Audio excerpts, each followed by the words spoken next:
Il nous semble que les villes moyennes, parce qu'elles sont conscientes au premier chef de leur ADN, comptables de leurs atouts et sans concession sur leurs fragilités, sont sans doute la meilleure échelle pour penser sereinement l'avenir.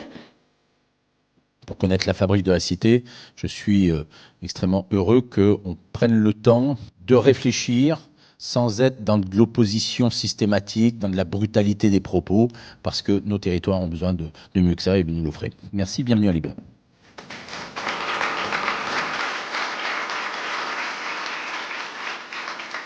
Alors, on vient de l'entendre, Libourne incarne parfaitement les défis auxquels sont confrontées aujourd'hui les villes moyennes en France. Des villes qui se questionnent sur leur statut, sur ce qui les rend uniques, sur ce qu'elles veulent être. Tantôt, elles se voient comme un grand village, lieu d'interconnaissance, de rythme apaisé, et tantôt, elles s'imaginent une petite grande ville qui vibre aussi et qui offre l'anonymat à l'altérité. Et donc, pour celles et ceux qui le souhaitent, et avant qu'il fasse totalement nuit, même si c'est très joli la nuit également, on va pouvoir aller sur un espace public qu'on vient de réhabiliter. Et on s'est inscrit dans le vocabulaire urbain de tout ce qu'on a fait avec ce ton clair qui discute avec les maisons.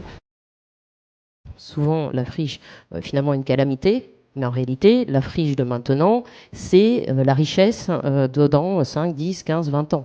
Voilà. Et pour les zones commerciales, il faut se le dire, cette richesse, elle est assez peu publique.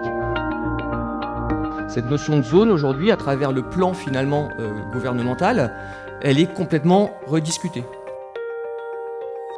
Dans les années 60, le trajet domicile-travail moyen des Français n'était que de 3 petits kilomètres à l'aller. Donc au début, tout le monde croyait que c'était la piscine. Tout le monde croyait qu'ici c'était la piscine parce que c'était très grand, très large et simplement c'était l'endroit où on allait prendre l'eau du lac et la potabiliser. Eh bien le vivant il sait stocker de l'eau. Il sait la libérer suavement comme il faut. Il sait la déplacer, il sait la transporter harmonieusement. Et l'humain est intervenu, comme vous l'avez très bien dit, avec ses gros sabots, pour détruire tout ça. Donc en ville, c'est vrai que le retour de l'eau en ville, sa gestion, son usage sont absolument essentiels. Encore une fois, merci, mesdames et messieurs les élus, de votre accueil.